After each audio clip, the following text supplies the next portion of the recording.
So I woke up around noon. We work very late, so I sleep pretty late into the day. I got a text from Scott. He says, "You called it on the price tag for relievers. Mercy." Yeah.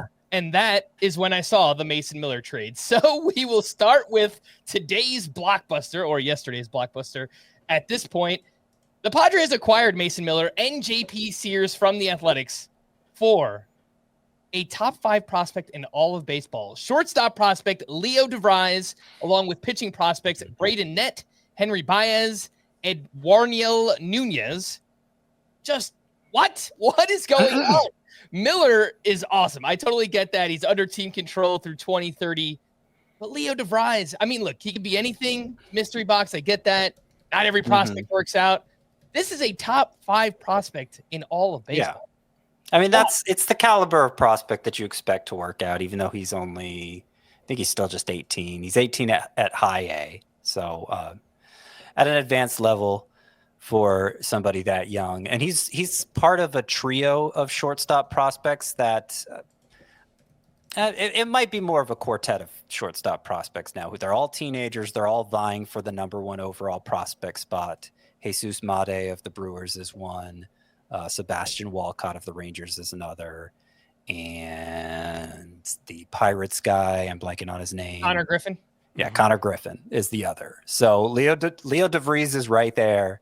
He's projected to be a franchise shortstop. And, we don't normally see prospects of that caliber traded ever. Especially at the deadline. And to do it for a reliever, just it's strange. Now, I mean, yes, Mason Miller is a great reliever. In theory, the ERA has been kind of high this year if you want to nitpick. But, I haven't seen a baseball person ever talk about Mason Miller without drooling. Like they think he's just absurdly talented, and he should be one of the league's most dominant closers. Or maybe down the line, and AJ Preller mentioned this when talking to the media afterward, maybe down the line they consider transitioning him back to a starting role. We'll see. I think it kind of depends how they make out the roster between then and now. But right now, he's a reliever. He's a dominant reliever. I presume he's still a closer on an even better team now. And it's there are so many bullpen questions coming up. Like the trade deadline was closers. Yeah, it was closers. I'm not saying nothing but closers were moved, but it was mostly closers. Half the league. Literally half the league, or maybe like 14 of the 30 teams, comes out of the trade deadline with either a new closer or a new candidate, or just significant questions about their closer. And so I am counting San Diego among those 14 teams, but it would be, in my mind, a major disappointment to give up that kind of prospect capital for a non-closer. And I think what I saw from Preller is, they're going to have a conversation. He's going to have a conversation with the managerial staff about what to do, which might kind of like reading, I don't know if I'd even say reading between the lines, but just kind of the way I interpreted that is Mike Schilt might be a little hesitant to remove the major league leader in saves from the closer role, but AJ Preller is going to be like, come on. That's kind of how I read that. Like Robert Suarez is very good. Mason Miller is much better. And I agree with you guys on that. Like from a skills perspective, I think it probably should be Mason Miller. I saw a clip. I was trying to dig and find anything about this, like who's going to be the closer for the Padres. And there was a clip of Tony Gwynn Jr. They were talking at some kind of panel, I guess, breaking down the trade deadline. And he covers the Padres. He does their radio broadcasts. And he said, I would be shocked if Mike Schilt removed Robert Suarez from the closer role, but I just don't know if that's Mike Schilt. It won't be his decision. I don't know. So yeah, I would think in the long run they're going to try Mason Miller out as a reliever or as a starter, especially with the success they've had with Mike King making that move. But it's not going to happen this season, and I don't know. Maybe they're comfortable with Mason Miller as a setup man and Robert Suarez as the closer, but I think there were only 2 situations where a team acquired their new closer today, which is kind of funny given how many closers were moved, but I think most of them were moved into setup roles. But it's questionable that it's only 2, and I'm sure we'll get into right. that, There's only one for sure. I think the Phillies definitely acquired their new closer. I think it's more likely than not that the Padres did. And then there are 4 or 5 other situations where there could be a new closer based on who was brought in, but it's not certain. And I think that's fascinating.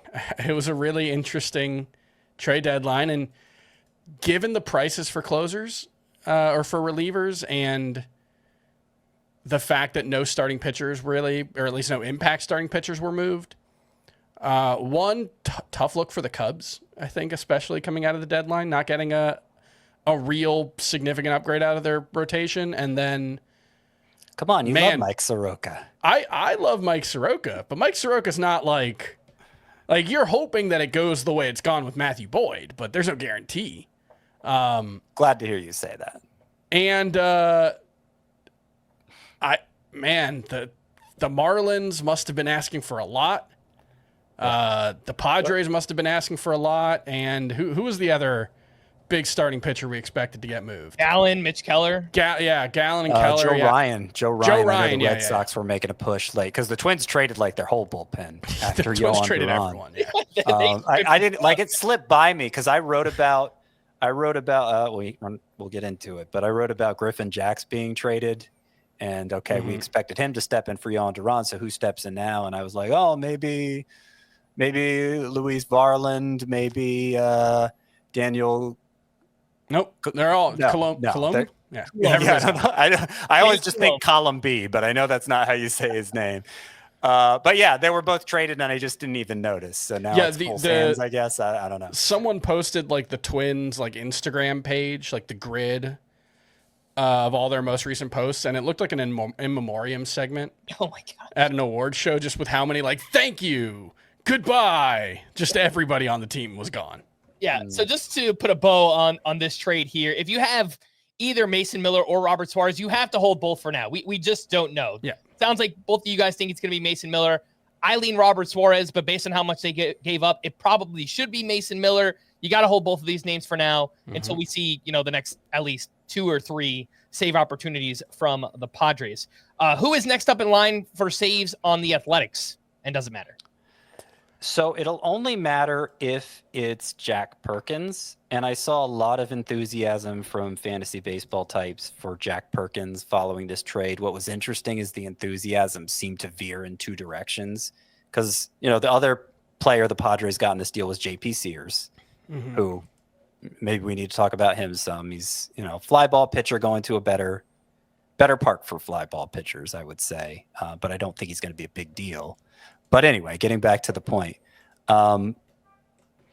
for Jack Perkins, it was like, oh, now he can replace Mason Miller as closer. But other people were like, oh, now he can take JP Sears' spot in the rotation. And the Athletics haven't really revealed what they're planning to do with Jack Perkins. He does have, I believe, 3 saves on the season, but I think they were all of the 3-inning variety. All of his relief outings have been 2 to 3 innings.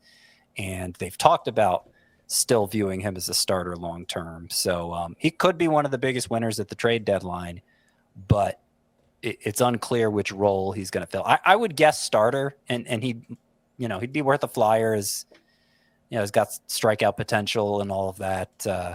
And there's not a lot of interesting starting pitcher options on the waiver wire right now. So that's what I think's going to happen here with Jack Perkins in the short term. But if he's not the closer, I see nobody else to really. Sean Newcomb has been good this year, but there's very little track record to go on there. So that's. Jack Perkins, by the way, 12% rostered. I think in 12-team roto leagues or deeper, I would like to just use a speculative ad on Jack Perkins here and see what comes of it. I mean, either way, if he's the closer or as a starter, he could have value. And 9 starts at AAA this season for Perkins, 2.86 ERA, 102 WHIP, 13.9 K per 9. So yeah, lots of strikeout upside there with Jack Perkins. You mentioned JP Sears there. It's a career 4.48 ERA, 125 WHIP over 534 innings. Yeah, I think we'll get some streaming scenarios out of him, again, pitching in San Diego. But I think we mostly know who JP Sears is. Maybe he'll be a little bit better in San Diego.